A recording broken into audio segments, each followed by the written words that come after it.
Hello everyone, I am Walt, and here we are with the conclusion of our first unit, our sixth part here, and the wrap-up of our Unit 1 materials. So, let's dive on into covering this final bit of the unit. What is it about? What can we take away from our first unit about the internet? And so, as we've covered in previous videos, the important things to really take away, I would say, is first off that internet technology is not ruining humanity, as I'd say is a big takeaway in the beginning. And two, that there are many creative thinking skills and various other, abilities, such as focusing on detail, that are overlooked by many people and can be, obtained to really be much more valuable in this day and age than they once were. And of course, that this is going to be something useful to do. So check out, of course, some of those materials that I've referenced in the last video if you want more detail on that kind of the exact stuff there. But overall, let's focus a little bit on the technologies that have been considered in human history, as being a problem, as I was talking about, I believe, in our third or fourth part there. Really just saying, you know what? So many times people have thought that these various technologies are going to end humanity. They're going to be this problem, this other thing.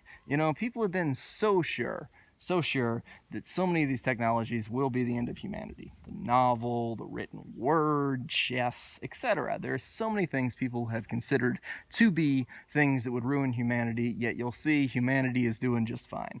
Because the thing is, people are always sure that, okay, back in my day, more people used to read books, and now nobody reads books. Well, guess what? In this day and age, more people read books than they did at any point. Just because you have a nostalgic memory of the past doesn't mean that that's how it exactly was. People tend to think that the past was some great thing that they now long for, when actually people are simply telling themselves a story about it, okay? Always look at the statistics if you want the truth.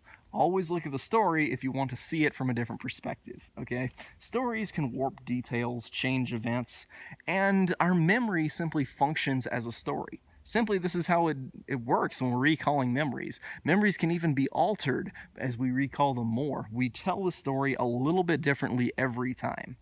And really, just realize that your memory of how things were back in some period, that's not necessarily the truth. Always look at the statistics to see what the numbers were back then. Okay? Because that's important to see that, guess what? Young people are not going to ruin the world now. There's no need to be fearful that everything's about to be over, that this new technology will ruin everything. Because constantly we see the fact that it doesn't. Technology constantly makes our lives easier, it makes our lives better in many ways, as we will see throughout this course about the internet. But one thing it does not do is continually ruin humanity, okay? So many times people are sure that the new technology will do this, and simply it does not. And I would say that that is the biggest takeaway from Unit 1. Whether we've shot 5 videos or 6 videos on it, I am not sure. Regardless of the exact number here and what I've been saying on the numbers, the important thing about this one is simply to say, you know what? Unit 1 here, when it comes to internet psychology, the important thing is simply just the fact that technology is often a good thing. It is not about to destroy humanity. And the more we realize that, the less we're going to end up hating on texting and the internet, and specifically when we see some details throughout this course about that. And we're going to be able to see all the wonders that technology has allowed us to accomplish, to see various things, and of course, to accomplish so many different things throughout human history. Anywho, that is about it for our first unit. Hopefully you guys have enjoyed this, and I'll see you guys next time as we dive into Unit 2. Thank you guys for watching. I'll see you guys next time with the next video.